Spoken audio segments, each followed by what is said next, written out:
High বন্ধুরা, আমি প্রিয়া। আজ তোমাদের সাথে শেয়ার করে নেব পুরী ধামের ফেমাস খাজার রেসিপি।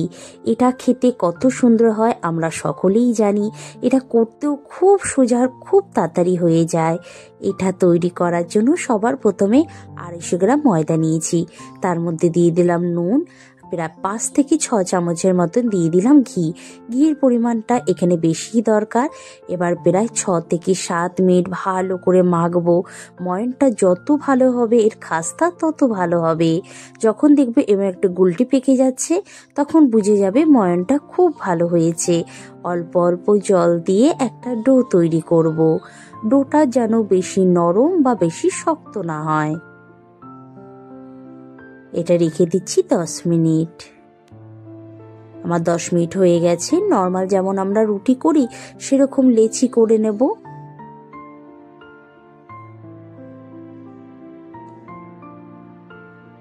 এবার এই রুটিগুলো তৈরি করার জন্য একটা প্রলেপ লাগবে। তার জন্য নিয়ে নিলাম ঘি আর নিয়ে নিলাম চালের গুঁড়ো। চালের গুঁড়ো পরিবর্তে তোমরা ময়দা বা কর্নফ্লাওয়ারও নিতে পারো। এবার এইগুলোকে যতটা পাতলা করা যায় রুটির মতন বেলে নেব। আমি প্রথমে 5খানা মতন পাতলা পাতলা রুটি বেলে নেব। এটা রেখে দিচ্ছি। আবার আমি বেলে নেব আরেকটা। যত পাতলা হবে তাতে ক্রাঞ্চিটা ভীষণ ভালো হবে।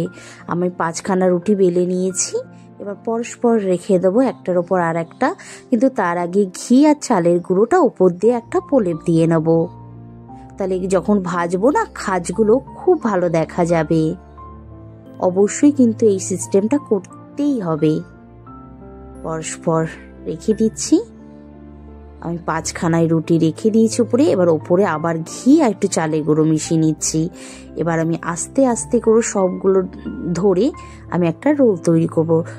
একটুখানি চেপে চেপে করবে, একদম ভেতরে যেন ফাঁকা না থাকে। তখন ভাজবে তাহলে কিন্তু ছেড়ে যাবে। একটু চেপে চেপে নেবে। এবার যে সাইডটা লাস্ট ফিনিশিং সেখানে কিন্তু একটু জল দিয়ে তারপরে তার উপরে দেবে। যতগুলো রুটি দিয়েছো ততগুলোই কিন্তু পরস্পর জল দেবে আর তার উপরে দিয়ে দেবে। আমি যেইভাবে করছি তোমরা ঠিক সেমভাবে করবে, কোনো সমস্যা হবে না।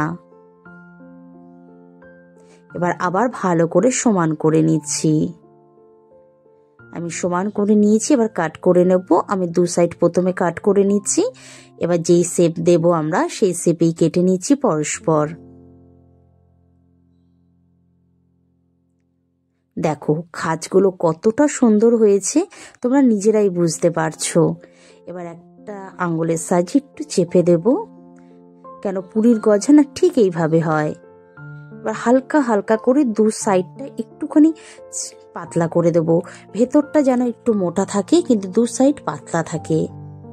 দেখো, আর হালকা করে বেলবে কিন্তু। দেখো কতটা সুন্দর হয়েছে, তোমরা দেখেই নিজেরা বুঝতে পারছো।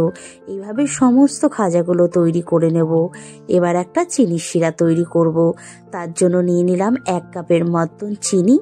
সেই কাপ মাপেই আমি নিলাম জল। এবার একটা শিরা করে নেব। যখন চিনির জলটা ফুটে উঠবে দিয়ে দেব এলাচ। এলাচগুলো একটু ফাটিয়ে দেবে, তাহলে দেবে সুন্দর গন্ধ আসবে। যখন আমাদের চিনির শিরাটা একটু আঠালো হয়ে যাবে সরিয়ে রাখছি। গ্যাসের ফ্লেম একদম আস্তে দিয়ে এগুলোকে ভাজতে হবে। এক একটা ভাজতে প্রায় 10 মিনিট লাগবে। যখন দেখব তেল থেকে আমাদের খাজাগুলো ভেসে উঠেছে তখন গ্যাসটা আমরা জোরে দিয়ে লাল করে ভেজে নেব। আগেই কিন্তু গ্যাস জোরে দেবে না, তাহলে ভেতরটা কিন্তু কাঁচা থাকবে আর ওপরটা কালার চলে আসবে। দেখো আমার হয়ে গেছে, এই কালারটাই আমি রাখবো। এগুলোকে তুলে নিচ্ছি।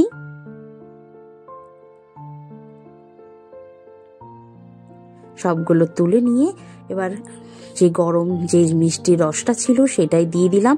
এটাই কিন্তু দিয়েই সঙ্গে সঙ্গে তুলে ফেলবে, তাহলে কি মিষ্টি ভাবটাও থাকবে আর ক্রাঞ্চিটাও থাকবে। রেখে দেবে না কিন্তু। দেখো আমি তুলে নিয়েছি। কতটা সুন্দর হয়েছে, খুব তাড়াতাড়ি হয়ে যায়। অবশ্যই বাড়িতে তৈরি করবে, আমায় জানাবে কেমন হয়েছে। ভালো লাগলে একটা সাবস্ক্রাইব করে দিও। Thank you so much.